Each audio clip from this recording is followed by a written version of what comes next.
கௌரிம்மா, சகாயம் எப்படி இருக்கீங்க? கர்த்தருடைய ஆசீர்வாதம். வாங்க தம்பி, எப்படி இருக்கீங்க? உங்களை கல்யாண போட்டோல பார்த்தது. கல்யாணம் அப்போ தாடி இல்லையோ தம்பிக்கு? அது என்ன தலையில? உங்க பசங்க எப்படி இருக்காங்க? அவங்களுக்கு என்ன, அப்பா கொடுத்த இவ்வளோ பெரிய இடம் இருக்கு, எனக்கு நேரம் நிறைய இருக்கு. இந்த கீழே இறங்கினா பழங்க பழுத்து கிடக்குது, நறுக்கி கொடுக்க போறேன். அவங்களுக்காக பாருங்க எவ்வளோ பூ வாங்கி வச்சிருக்கேன். வேற என்ன வேணும் அவங்களுக்கு? நானும் கொண்டு வந்திருக்கேன்.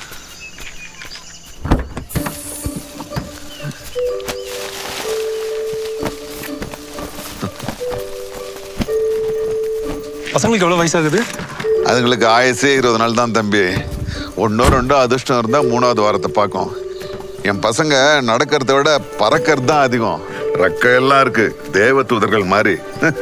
என்ன பட்டாம்பூச்சிங்க தம்பி. நான் அதுங்களை வளர்க்குறேன்னா அதைத்தான் கௌரியம்மா என் பிள்ளைங்க பசங்கன்னு சொல்லுது. நல்ல வேலை எனக்கு மனுஷ பசங்களே இல்லை. எனக்கு கல்யாணமே ஆகல பாருங்க.